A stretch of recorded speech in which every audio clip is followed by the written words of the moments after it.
우리 성도 여러분, 한 주간도 평안하게 잘 지내셨는지요? 네. 오늘은 11월의 이제 마지막 주일입니다.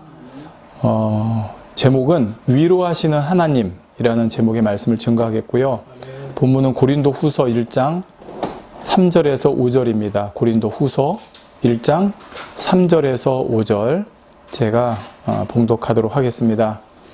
찬송하리로다. 그는 우리 주 예수 그리스도의 하나님이시요 자비의 아버지시요 모든 위로의 하나님이시며 우리의 모든 환난 중에서 우리를 위로하사 우리로 하여금 하나님께 받는 위로로서 모든 환난 중에 있는 자들을 능히 위로하게 하시는 이시로다. 그리스도의 고난이 우리에게 넘친 것 같이 우리의 위로도 그리스도로 말미암아 넘치는도다. 아멘. 성도님들, 이제 날씨가 제법 추워졌습니다. 이렇게 겨울이 되면 아무래도 추위 때문이라도 사람이 좀 움츠려들기 쉽지요. 그런데 이렇게 날씨 때문에 움츠려드는 것보다 사람을 더 움츠려들게 하는 것이 있습니다.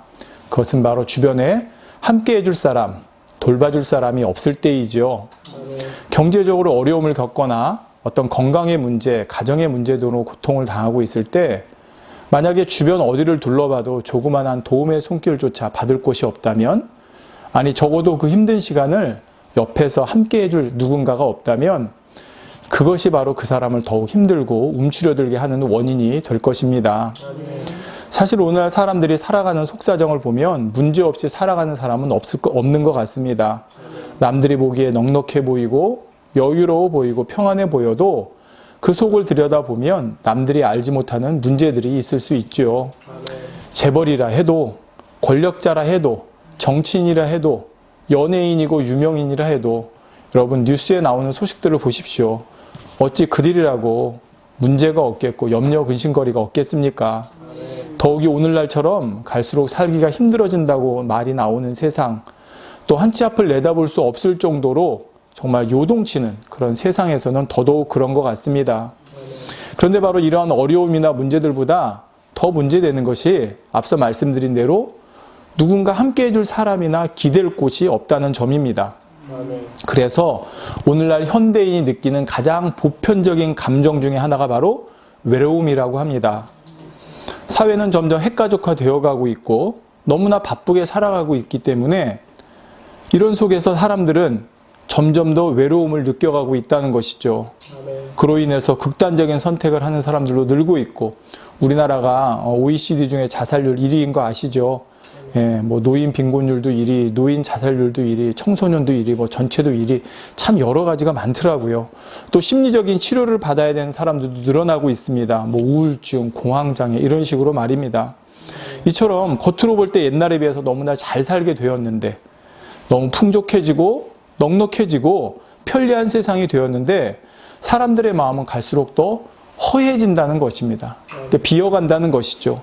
이로 인해 사람들은 점점 불안과 초조와 염려, 외로움, 공허감 이런 걸 느끼게 되는 것입니다. 자, 이러한 사람의 마음을 채워줄 수 있는 것이 무엇일까요?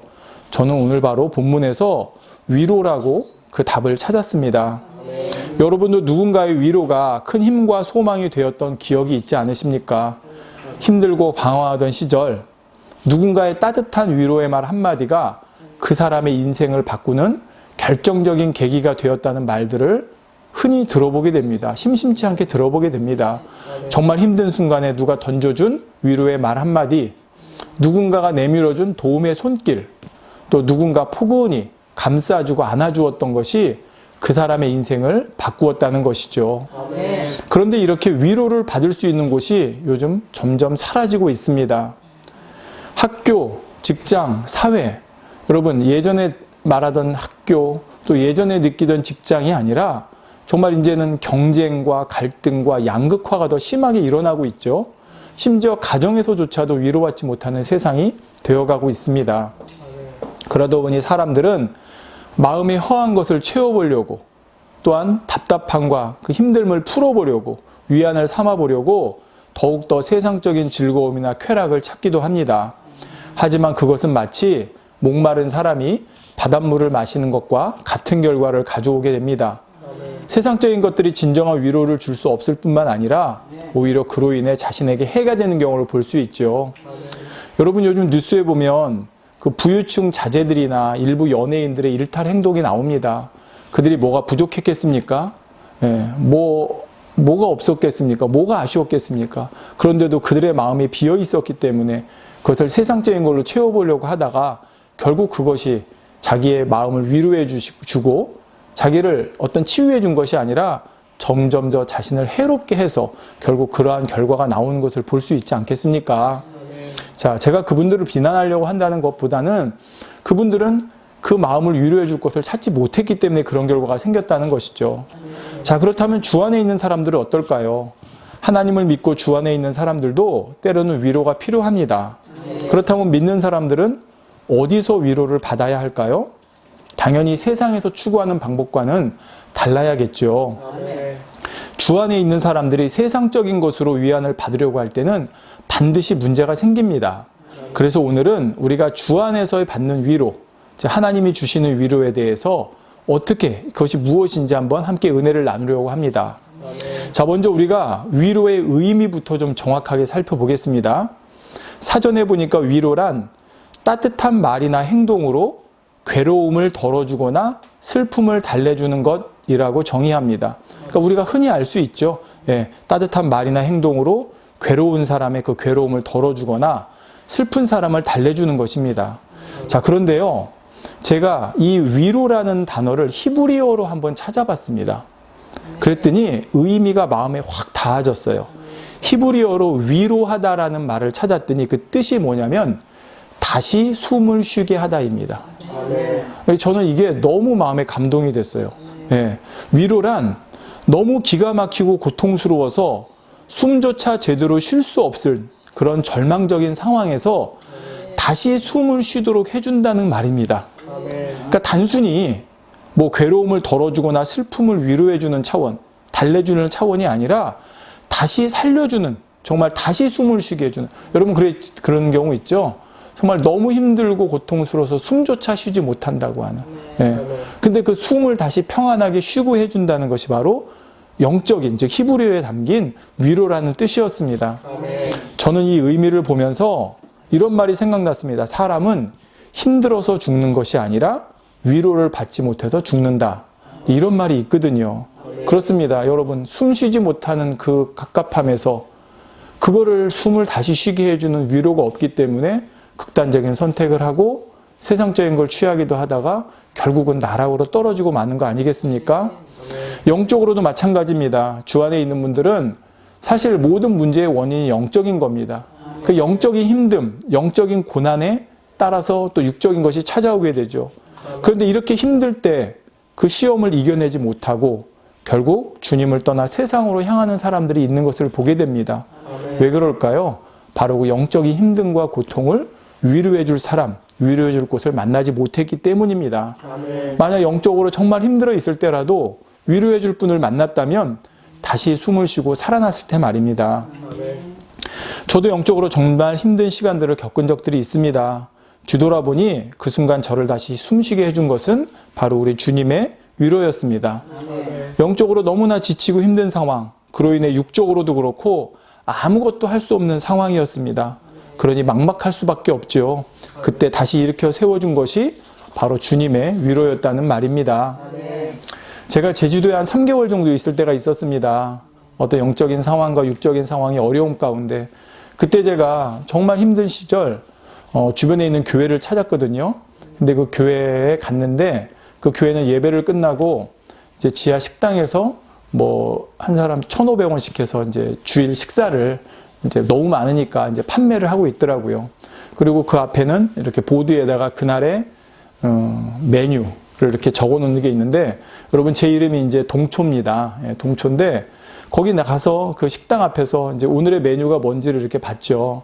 근데 저는 거기서 너무나 깜짝 놀란 글귀를 발견한 거예요. 그날 반찬에 보니까 동초나물이라는 게 있더라고요.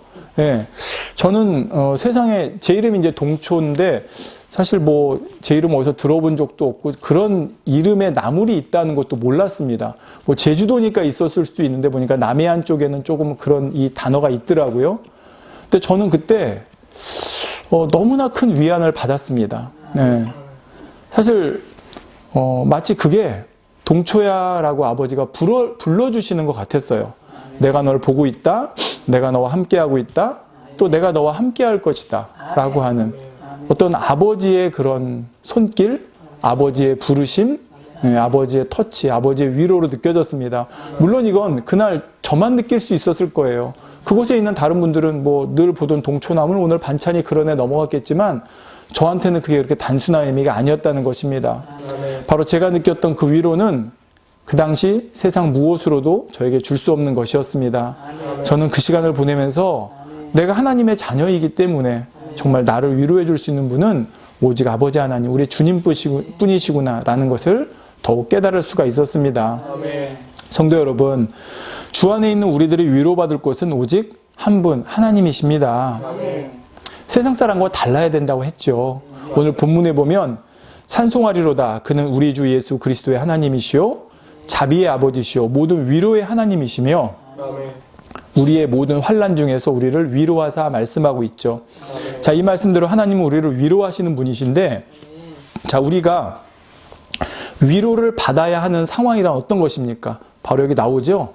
우리가 힘들다는 의미예요. 그래서 우리의 모든 환난 중에서 우리를 위로하신다 하였죠. 자, 위로가 여러분 환난 중에, 고통 중에 있는 사람에게 필요한 거 아니겠습니까? 고난 중에 있는 사람에게요. 자, 그렇다면 왜 이렇게 믿는 자들에게도 위로 받아야 될 만한 이런 환난의 상황, 고난의 상황이 오는 것일까요? 그냥 예수 그리스도 믿으면 오직 평안이면 좋겠는데 그게 아니라 예수를 믿는 자들에게도 바로 환난의 상황, 고난이 오기 때문에 여기 보면 우리의 모든 환난 중에서 우리를 위로하신다 말씀하고 있는 것입니다. 자, 그러면 우리가 왜 환난을 만나는지를 알아야지 거기에 따르는 위로도 알겠죠. 자, 우리에게 환난이 오는 경우는 크게 세 가지입니다. 하나는 우리의 죄 때문입니다. 네, 죄 때문에 오는 환난, 고난이 있고요. 또 하나는 내가 더 정결해지기 위한 과정에서 오는 고난이 있습니다. 그리고 마지막 하나는 하나님의 나라와 의를 위한 받는 고난이 있습니다. 자, 이 세 가지 경우에 주시는 하나님의 위로에 대해서 지금부터 각각 살펴보겠습니다. 자, 첫 번째, 내 죄 때문에 받는 고난에 대한 위로인데요. 정확히 말하자면 이것은 내 죄 때문에 받는 고난에서 돌이켰을 때 받는 위로입니다. 자, 우리 믿는 사람들은 하나님의 말씀, 하나님의 뜻, 하나님의 계명을 벗어날 때 그에 따르는 고난이 있습니다. 이게 영계의 법칙입니다. 자, 하나님의 자녀라고 해서 무슨 죄를 다 용서해 주셨으니까 그냥 죄 지어도 잘못했습니다 하면 그냥 용서해 주시고 그냥 다 괜찮아져야 되는 거 아닌가? 그게 아닙니다. 하나님의 자녀이기 때문에 오히려 영계의 법, 하나님의 법에 따라 죄를 지었을 때 거기에 따르는 대가를 치르게 됩니다. 자, 이럴 때 바로 하나님의 자녀들에게도 시험, 환난, 고난이 오는 것입니다. 그런데 이런 상황에서 그냥 어린아이처럼 하나님 나 힘들어요. 좀 도와주세요. 이렇게 한다고 하나님께서 도와주시고 위로해 주시는 게 아닙니다. 내가 어둠 가운데, 죄 가운데 내 마음대로 하고 싶은 대로 막 살다가 그것 때문에 오는 고난과 어려움에 빠졌을 때 그냥 힘들다고 호소한다고 해서 하나님 도와주세요. 나 하나님 믿습니다 한다고 해서 하나님의 도우심과 위로가 임하는 것이 아니라는 말입니다. 베드로전서 2장 20절에 죄가 있어 매를 맞고 참으면 무슨 칭찬이 있으리요. 오직 선을 행함으로 고난을 받고 참으면 이는 하나님 앞에 아름다우니라 했습니다. 그러니까 우리가 죄를 지으면 매를 맞아요. 예. 물론 매를 안 맞고 그냥 이렇게 말로 혼날 수도 있지만 그게 심해지면 이제 매를 맞거든요. 자, 그러고 참으면 무슨 소용이 있냐는 거예요. 예. 정말 우리가 이제 뒤에 나오겠지만 우리가 고난을 받아도 선을 행함으로 고난을 받았을 때 하나님 앞에 아름답다 하시는 거고 거기에 따른 또 위로가 따르는데 우리가 비록 죄를 지었다 할지라도 거기서 돌이켰을 때 거기는 하나님의 위로가 따른다는 말이에요. 자, 혹여 우리가 지금 어떤 어려움과 고난 가운데 있다 그러면 물론 어떤 죄를 내가 지었나 안 지었나 큰 죄를 지었다 제가 말씀드리는 게 아니라 혹여 어떤 어려움이나 고난 가운데 있다면 먼저는 내가 하나님의 뜻, 하나님의 말씀에서 혹시 벗어난 길에 있어서 이 고난이 오지 않았나를 한번 좀 돌아봐야 된다는 것입니다. 그리고 그것을 발견했을 때 회개하면 되는 거예요. 우리에게는 회개라고 하는 너무나 귀한 은혜가 있어요, 여러분. 예. 우리가 용서받을 수 있고 다시 하나님으로부터 위로받을 수 있고 회복할 수 있는 마태복음 5장 4절에도 애통하는 자는 복이 있나니 저희가 위로를 받을 것이며 했습니다. 아멘. 여기서 나오는 애통에 여러 가지 의미가 있지만 그 중에 가장 큰 것이 바로 회개의 애통입니다. 아멘. 이렇게 잘못 가던 길에서 돌이켜 회개하고 애통하면 거기에는 반드시 하나님께서 위로를 해주십니다. 아멘. 여러분 부모도 그렇죠. 자녀 키워보신 분들 아이가 잘못하면 그냥 오냐 오냐 할 것이 아니라 때로는 사랑의 매라고 그러죠. 요즘은 이제 그 사랑의 매도 못 된다고 그러는데 정말 사랑으로 한다면 사랑의 매를 댈 수가 있는 거예요. 자, 그렇지만 그걸로 끝나는 게 아니라 매를 댄 다음에는 따뜻하게 상처를 싸매주고 보듬어 주지 않습니까? 예, 이거 정말 사랑의 매를 든 부모의 마음이거든요. 아버지도 마찬가지십니다. 자비의 아버지, 모든 위로의 하나님이신 우리 아버지께서도 바로 죄를 지은 자에게는 어쩔 수 없이 영계의 법칙에 따라 때로는 매를 드셔야 될 때가 있지만 하나님이 드신다는 게 아니에요. 사단의 손에 의해서 매를 허락하실 수밖에 없는 때가 있지만 거기서 돌이켰을 때는 따뜻하게 상처를 감싸주시고 이전보다 더한 사랑으로 안아주시며 위로해 주신다는 말입니다. 이런 마음을 볼 수 있는 것이 바로 사무엘하 11장 12장에 나오는 내용입니다. 여기 보면 다윗 왕이 하나님 앞에 크게 범죄합니다. 간음죄와 살인의 죄까지 저지르죠. 이로 인해 다윗은 하나님으로부터 선지자를 통해서 엄청난 책망을 듣게 됩니다. 그런데 이때 다윗은 곧바로 하나님 앞에 자신의 죄를 자백하며 회개합니다. 자, 이것이 바로 하나님께서 다윗을 내 마음에 합한 자라고까지 말씀하신 이유입니다. 자, 무슨 말인지 좀 설명해 보겠습니다. 성도 여러분, 우리 사람은 참으로 연약합니다. 그래서 베드로전서 5장 8절에 보면 근신하라 깨어라 너희 대적 마귀가 우는 사자같이 두루다니며 삼킬 자를 탔나니 말씀한 대로 원수 마귀 사단은 이렇게 연약한 우리를 늘 미혹하려고 합니다. 그래서 예수님께서 시험에 들지 않게 깨어 기도하라 하신 말씀대로 우리가 근신하고 깨어 기도하지 않으면 이런 원수 마귀 사단의 미혹에 넘어가고 빠질 수가 있는 거예요.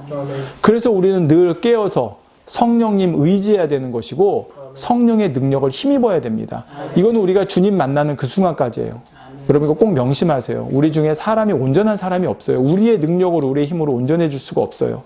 그러니까 우리는 늘 아버지 의지해야 되고 내 안에 계신 성령의 능력을 의지해야 됩니다. 그러니까 주님 만나는 그날까지 주님 오시는 그날까지 우리는 늘 겸손한 마음으로 손줄로 생각하지 말고 주님 의지하고 성령님 의지해서 그 힘을 받아 나가야 되는 겁니다. 그래야지만이 원수 마귀 사단의 미혹을 이길 수 있는 거예요.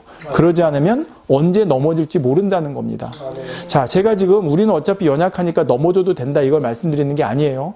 자, 이렇게 우리가 연약해서 넘어질 수 있지만 중요한 건 다시 일어나는 것입니다. 근데 여러분 우리 힘으로 일어날 수 있냐? 그것도 아니에요. 일어나는 것도 우리 힘으로 일어나는 게 아니에요. 주님이 손잡아 주시고 위로해 주셔야지 일어날 수 있어요. 여러분 영적으로 정말 절망적인 상황에서 여러분 우리 힘으로 일어날 수 있는 것 같습니까? 아닙니다. 성령께서 나에게 은혜 주지 않으시면 아버지가 은혜 주고 능력 주셔서 일으켜 주지 않으시면 위로해 주지 않으시면 못 일어나요. 자, 근데 그 위로가 일어날 수 있는 그 은혜가 임하는 위로가 임하는 통로가 뭐냐? 바로 회개라는 거예요. 회개했을 때는 동의서에서 뭔가 같이 기억지도 않으시고 언제 그랬냐는 듯이 우리를 붙잡아 일으켜 주신다는 거죠. 바로 다윗이 그랬기 때문에 하나님께서 그를 합한 자라고 하신 거예요. 자, 여러 왕의 신분으로 수많은 신하와 백성들 앞에서 자신의 정말 숨기고 싶은 죄를 고백하고 회개한다는 게 쉽지 않습니다. 그런데도 다윗은 곧바로 회개하고 정말 그 회개의 길로 애통의 길로 나갔습니다. 비록 다윗이 연약한 인간이기 때문에 죄의 길로 빠졌었지만 그럼에도 하나님의 인정받는 사람이 될 수 있었던 이유가 이것이라는 거예요.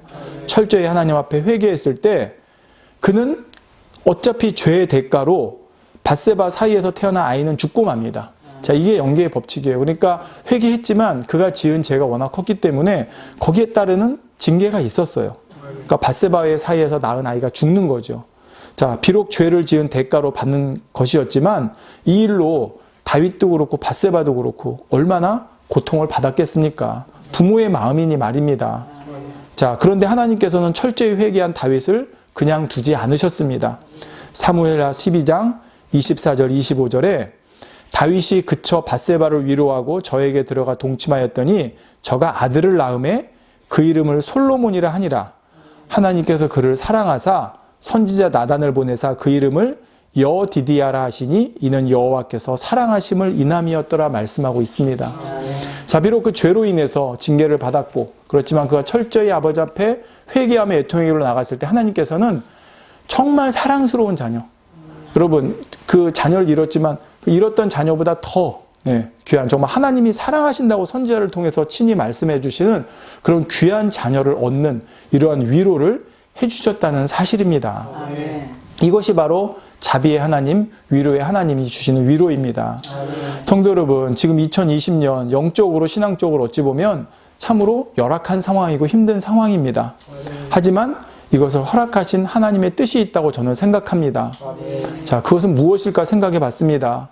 다른 게 아니라 그동안 너무나 좋은 환경과 축복 가운데 신앙생활 마음껏 할 수 있는 기회를 주셨는데 그것에 감사하지 못했구나. 또 내가 그동안 믿음 있다 생각했고 정말 나는 어떤 상황에서도 믿음 있어 라고 생각했는데 막상 이런 상황들을 만나고 보니 정말 예전에 신앙생활하던 것과 비교했을 때 너무나 부끄러워지는 내 모습을 발견하게 되는구나. 또 어떤 핍박이나 어려움이 왔을 때 충만하게 신앙 지킬 것이라고 생각했지만 하나님이 기뻐하실 만한 모습이 되지 못하는 부분들이 또 내 안에 있구나. 그동안 얼마나 아버지께서 많은 기회와 또 뜻을 알려주면서 사인을 주셨는데도 그걸 깨닫지 못했던 거, 또 깨달으면서도 순종하지 못했던 것이 많았구나. 자, 이런 걸 통해서 내 자신의 신앙, 아버지 하나님과의 관계, 또 제가 해왔던 사역 등에 대해서 많은 부분들에 대해서 회개하며 애통할 수 있는 기회를 저는 요즘 얻고 있습니다. 제가 감히 드리고 싶은 말씀은 지금 이 시간을 저와 여러분이 신앙의 전반적인 것을 돌아보는 축복의 기회로 삼았으면 좋겠습니다. 하나님께서 우리에게 이런 어려움, 사실은 어려움이죠. 교회들이 예배를 못 드리고 있고 모임을 못하고 있고 어떤 기도를 못하고 있고 교제를 못하고 있고, 물론 여기서도 나름대로의 방법을 찾고 있지만 말입니다. 그런 이런 어려운 상황 속에서 왜 이걸 아버지가 허락하셨을까? 교회들에게도 바로 거기에는 바로 이번 기회를 통해서 우리의 신앙을 돌아볼 수 있는 그런 축복의 기회를 주시기 위함이 아닌가. 자, 이 기회를 통해서 저는 지난날에 감사하지 못한 것에 대한 많은 회개의 눈물이 나왔습니다. 결국 회개했을 때 아버지가 위로해 주신다고 하지 않았습니까? 저는 오히려 이런 상황이기 때문에 요즘이요, 한편으로는 신앙적인 것으로 어려움을 겪고 있지만 또 한편으로는 이럴 때 신앙의 성장을 더 크게 하는 분들이 있다는 얘기도 들어봅니다. 여러분, 신앙의 성장은 환경이 좋을 때 주어진 게 아니었어요. 인류의 역사를 봐도, 신앙의 역사를 봐도 정말 환경적으로 어려울 때 믿음이 더 성장하고 천국의 소망이 더해지면서 신앙이 더 크게 부흥했던 것을 볼 수가 있습니다. 바로 우리가 지금 이 시간을 통해서, 아버지가 허락하신 이 시간을 통해서 정말 찬찬히 나의 신앙을 한번 돌아보고, 그러면서 감사의 눈물도 회개의 눈물도 흘리는 시간을 갖는다면 그 이후에는 상상하지 못할 아버지의 위로와 축복이 기다리고 있다고 믿습니다. 우리는 연약한 존재이기 때문에 주님 오시는 그날까지 늘 주님 의지하며 살아가야 하지만, 그럼에도 또 넘어질 때가 있습니다. 그럴 때마다 회개하는 자에게 주시는 하나님의 위로를 꼭 여러분 기억하시고 다시 주님의 손 붙잡고 일어날 수 있는 저와 여러분이 되었으면 좋겠습니다. 지금의 이 우리나라적인 이 코로나로 인한 상황에서도, 이 영적인 상황에서도 우리 믿는 이들이 정말 이때 아버지 앞에 회개의 눈물로, 애통의 눈물로 기도하며 그 이후에 주실 아버지의 위로를 꼭 누리는 저와 여러분 모두가 되었으면 참으로 좋겠습니다. 자, 이제 위로가 어떤 때 오는지 두 번째입니다. 이제 바로 어떤 상황에서 고난이 오는지를 또 두 번째 살펴보도록 하겠습니다. 자, 둘째는 우리가 더 정결해지는 과정에서 받는 고난에 대한 위로입니다. 자, 이건 첫 번째, 죄로 인해 받는 고난과는 다른 차원입니다. 제가 성경에 나오는 욥을 통해서 한번 설명해 보겠습니다. 욥은 특별히 하나님 앞에 어떤 죄를 지어서 그런 고난을 받은 것이 아니었습니다.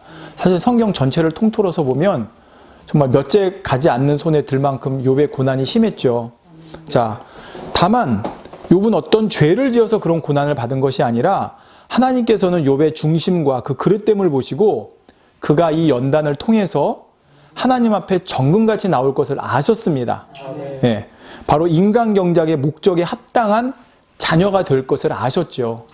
그래서 사단에게 시험을 허락하셔서 바로 그를 이렇게 단련의 과정으로 이끄신 것입니다. 그러니까 여기서 나오는 욥의 고난은 죄에 대한 어떤 징계나 거기에 오는 환난이라기보다는 그게 아니라 인간 경작의 목적에 합당한 정말 하나님의 참전자가 되게 하기 위해서 이끄시는 그런 훈련과 단련의 과정에서 오는 고난이라고 할 수가 있습니다. 자, 그런데 이때 한 가지 주목할게요. 친구들이 사실 찾아왔어요. 이런 욥을 위로해 주겠다고. 근데 이 친구들의 찾아와서 해주겠다는 위로가 진짜 욥에게 위로가 되었느냐? 아닙니다. 욥기 16장 2절에 보니까 친구들이 해주는 이런 말은 내가 많이 들었나니 너희는 다 재난을 주는 위로자들이구나 말하고 있습니다. 무슨 얘기냐? 즉 사람으로부터 주는 위로가 욥의 이런 상황에서 정말 참된 위로를 줄 수 없었다는 거죠. 여러분, 이거 좀 이따 다시 말씀드리겠지만 되게 중요합니다. 저와 여러분이 주 안에서 영적인 이유로 받는 어떤 위로, 영적인 위로 받는 고난은요, 세상적인 사람이나 세상적인 걸로 주는 위로가 절대 위로가 될 수가 없습니다. 네, 오히려 고난이 돼요. 그 말을 들었을 때는. 자, 설령 누군가가 잠시 위로해 주는 것 같아도 사람은 그 사람의 속사정을 결코 알 수 없기 때문에 그 위로가 참된 평안과 안식을 줄 수가 없다는 것입니다. 자, 이렇게 욥은 사람으로부터 어떤 위로를 받을 수 있는 상황이 아니었습니다. 물론 욥이 죄로 인하여 받는 고난은 아니었지만 욥이 이러한 고난을 받는 이유는 아까 말씀드렸죠. 예, 분명히 하나님의 뜻이 있었는데 그건 뭐냐? 욥에게는 하나님에 대한 아주 큰 오해가 있었습니다. 그건 뭐냐면 내가 잘하고 있을 때 내가 어떤 하나님 앞에 흠이 없어야만 그래야만 나를 지켜주시고 복주시는 하나님. 그러니까 욥의 어떤 신앙은 조건부적인 신앙이었어요. 여러분 생각해 보세요. 자녀가 부모님과의 관계에 있어서 내가 부모한테 어떤 잘해야지. 내가 부모한테 어떤 책 잡힐 일이 없어야지.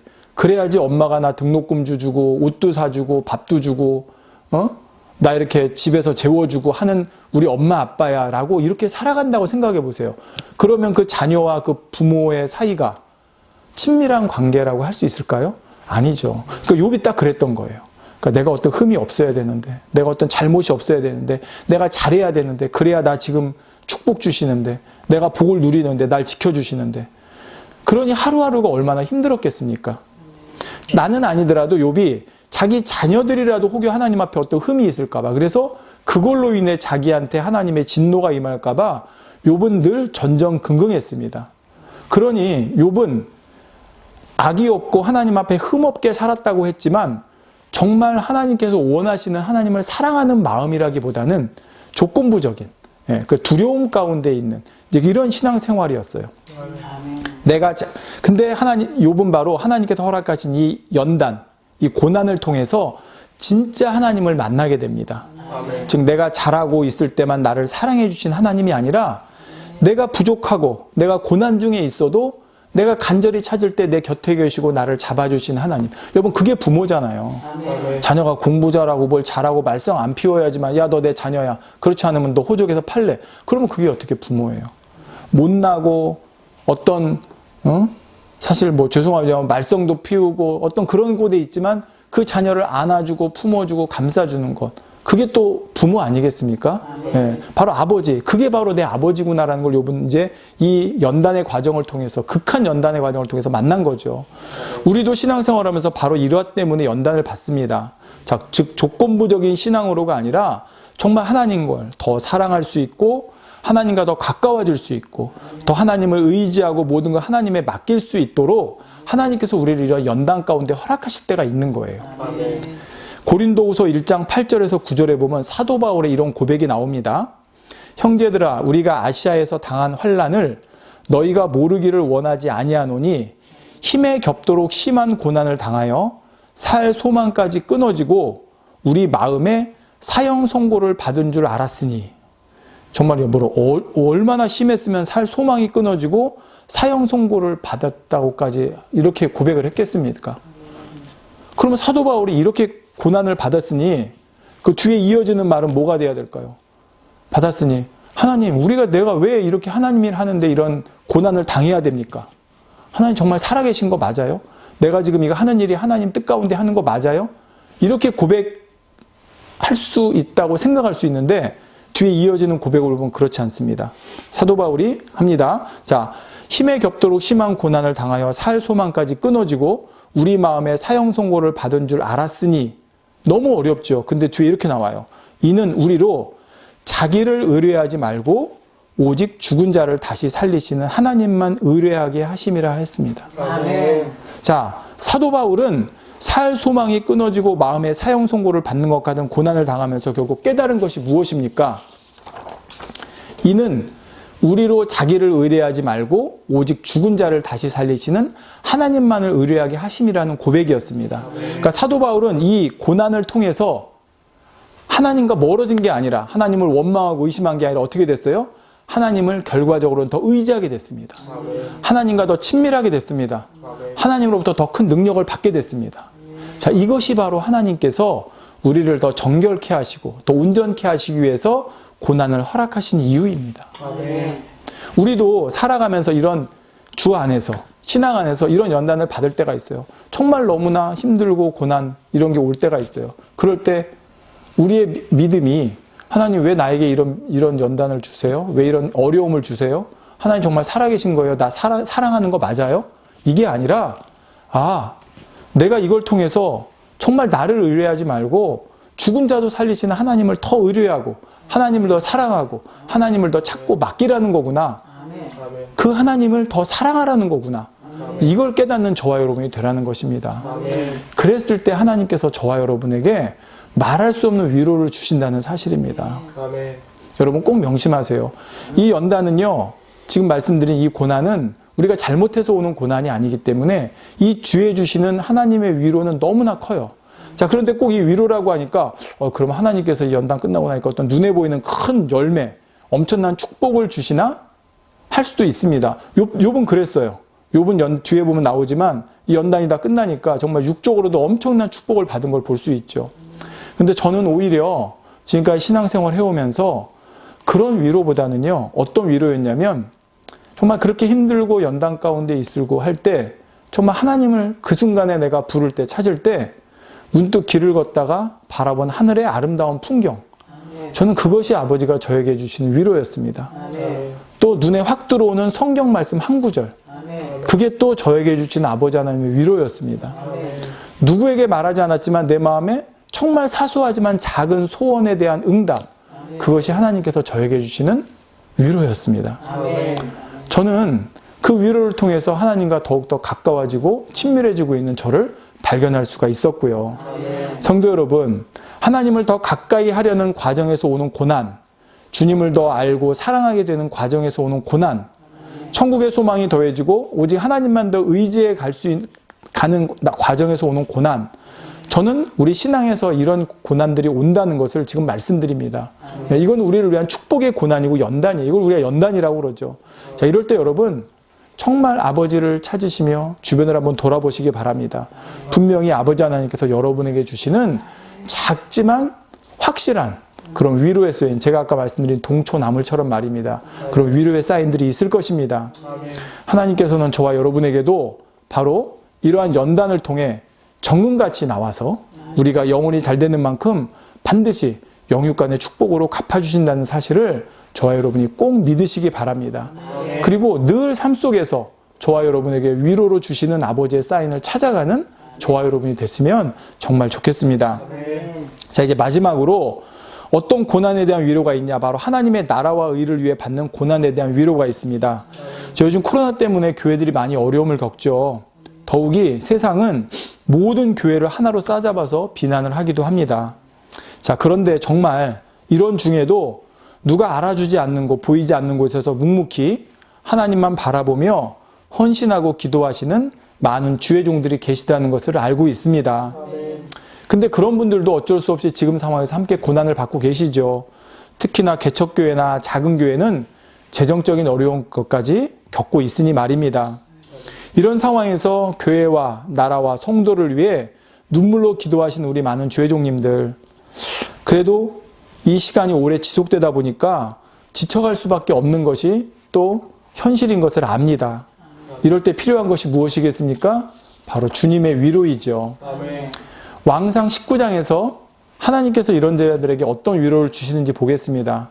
왕상 19장에 보면 엘리야 선지자가 나옵니다.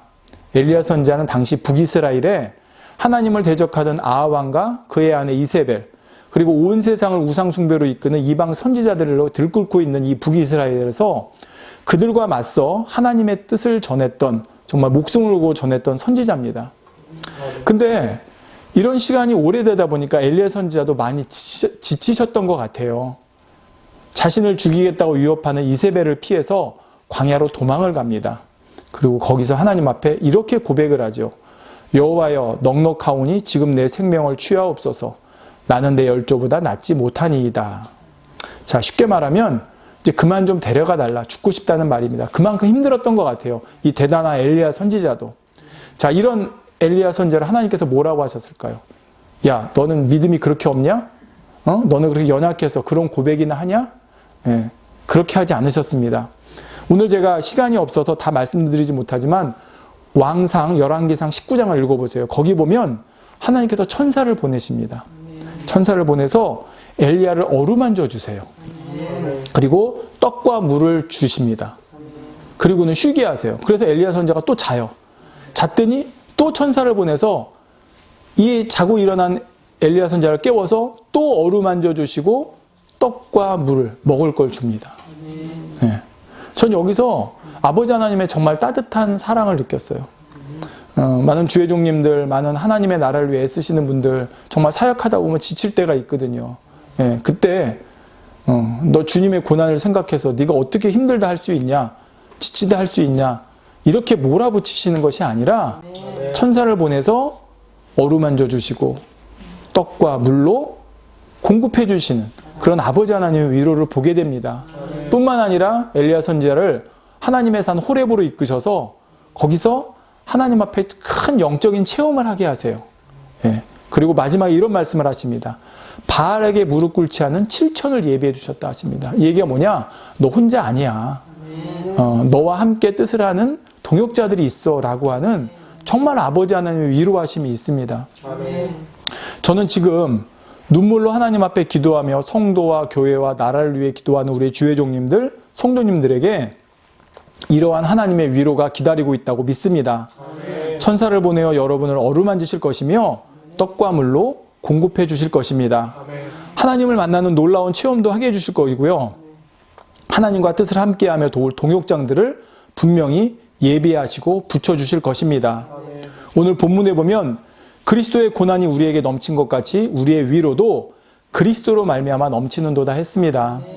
우리 지금 주의 종님들, 교회들 그리스도의 고난에 함께 동참하고 계시기 때문에 반드시 그리스도 우리 주님 아버지께서 넘치는 위로로 함께 해주실 줄 믿습니다. 그러한 위로를 기다리며 그 위로를 받는 우리 모든 하나님의 자녀들이 되시기를 기원드립니다. 자, 성도 여러분, 이제 결론을 말씀드립니다. 오늘 본문에 보니까요, 이런 말씀이 있습니다. 우리의 모든 환난 중에서 우리를 위로하사 우리로 하여금 하나님께 받는 위로로서 모든 환난 중에 있는 자들을 능히 위로하게 하시는 일이시로다 했습니다. 자, 무슨 말이냐면 우리가 하나님께 받은 위로로서 우리도 환난 중에 있는 자들을 함께 위로하라는 말씀입니다. 즉 우리가 받은 위로를 우리도 누군가에게 흘려보내야 된다는 말씀이죠. 데살로니가전서 4장 18절에 그러므로 이 여러 말로 서로 위로하라 말씀하고 있습니다. 먼저 가정에서부터 남편의 따뜻한 말 한마디, 아내의 따뜻한 말 한마디, 엄마 아빠의 따뜻한 말 한마디, 이런 위로의 말 한마디가 필요합니다. 또 믿음의 형제들끼리, 교회 안에서도 또 교회들끼리도 또 사역자들끼리도 서로 간에 이러한 위로의 말, 격려의 말이 저는 필요하다고 생각합니다. 근데 중요한 것이 있습니다. 여러분, 어떤 말로 서로 위로하시겠습니까? 저는 잠시 이 성경이 고린도서나 데살로니가서나 이런 것이 쓰여질 당시, 즉 초대교회 당시를 생각해 봤습니다. 그리고 그 중에서도 카타콤 여러분 아세요? 예, 그 로마의 핍박을 피해서 지하에 땅굴을 파고 들어가서 거기서 평생을 살았던 많은 사람들이 있습니다. 예, 그 카타콤을 저도 한번 가봤는데 빛조차 들어오지 않아요. 그 많은 곳 중에 빛이 들어오는 곳은 일부분, 정말 잠시 들어오는 곳이 있는데 거기서 평생을 살았던 사람들이 있었습니다. 전 그분들을 생각해 봤어요. 자, 거기 살았던 그분들은 하루 종일 빛조차 전혀 들어오지 않는 지하의 카타콤에서 평생을 살아야 했던 그분들이 과연 서로에게 무슨 말로 위로를 했을까를 생각해 봤습니다. 여러분, 무슨 말로 위로했을 것 같아요? 야, 좀만 참어. 좋은 날 오면 맛있는 거 사줄게. 좀만 참어. 좋은 날 오면 우리 좋은 집에 살 거야. 자, 조금만 참어. 우리 지금 이렇게 살지만 이제 좋은 옷 입고 예수 그리스도가 왕이 되셔서 우리 좋은 날, 이 땅에서 그렇게 살 날이 올 거야. 우리 넉넉해질 때가 올 거야. 출세하고 성공하고 우리를 알아줄 날이 올 거야. 여러분, 이렇게 서로 위로했을까요? 아니죠. 아니었을 것 같습니다. 저는 그들이 서로 위로했던 말은 무엇이었을까? 바로 하나님의 사랑을 알려주는 말이었을 것 같습니다. 이 땅에 오신 예수님의 사역을 회상하면, 너 그거 알아? 예수님이 이 땅에서 이렇게 하셨대. 전해 들었겠지만 전해 듣고 전해준 말로 우리 주님의 사랑, 우리 주님의 사역, 이걸 서로가 나눴을 것 같습니다. 또 장차 영원히 살게 된 천국의 소망을 가지게 하는 말이었을 것 같습니다. 오직 주님만 바라보고 하나님만 바라보고 하나님만 의지하게 하는 말이었을 것 같습니다. 저는 지금도 똑같다고 생각합니다. 지금 우리가 이 땅에서 서로 말로써 위로해야 됩니다. 근데 그 위로의 말은 육적인 위로의 말이 아니라, 즉, 야, 좀만 기다려. 이제 우리들 알아줄 때가 올 거야. 우리 이렇게 어떻게 성공할 때가 올 거야. 세상에 떵떵거리고 전부 다 우리에게 이렇게 와서 도움을 달라고 청할 때가 올 거야. 이렇게 좋은 옷 입고 좋은 집에 살고 넉넉하게 살 때가 올 거야. 이걸로 서로 위로하는 것이 아니라 바로 아버지의 사랑, 주님의 사랑, 천국의 소망, 저는 이것을 서로에게 전하면서 위로의 말을 전하는 것이 바로 정답이라고 생각합니다. 저도 여러분에게 드릴 수 있는 위로의 말이 다른 것이 아닙니다. 저는 계시록에 있는 말씀 두 구절을 한번 읽어보겠습니다. 계시록 7장 17절입니다. 이는 보좌 가운데 계신 어린 양이 저희의 목자가 되사 생명수 샘으로 인도하시고 하나님께서 저희 눈에서 모든 눈물을 씻어주실 것이미러라. 계시록 21장 4절 모든 눈물을 그 눈에서 씻기심에 다시 사망이 없고 애통하는 것이나 곡하는 것이나 아픈 것이 다시 있지 아니하리니 처음 것들이 다 지나갔음이러라. 아멘. 저는 바로 이런 말씀들이 혹여 지금 어려움 때문에 현재 겪고 있는 고난 때문에 우리 마음에 잠시 뒤로 밀려져 있던 천국의 소망을 다시 불일 듯 일으키게 하는 위로의 말이 되었으면 좋겠습니다. 바로 이 위로만이 저와 여러분을 이 세상 살아가고 승리하게 하는 힘이 될 줄로 믿습니다. 여러분, 우리가 주 안에 있는 이상 세상의 어떤 것으로, 여러분 뭐 100조를 준다고 해서 위안이 되겠습니까? 죽은 다음에 그 내세가 없고 천국이 없으면 그게 무슨 소용이 있겠습니까? 그러므로 저와 여러분에게 정말 위로가 되는 것은 주 안에서의 영적인 위로입니다. 여러분, 아버지 하나님의 사랑을 꼭 믿으시기 바랍니다. 붙드시기 바랍니다. 하나님께서는 설령 우리에게 고난이 있다 하더라도 그걸 허락하신 이유가 있는 것이고, 우리가 그 이유를 깨달아서 정말 그 상황에서 아버지 원하시는 길로 나가고자 할 때 반드시 손잡아 주시고 위로해 주시고 또 이 땅에서도 축복으로 주세요. 그런 하나님이심을 믿는 저와 여러분이 되었으면 좋겠습니다.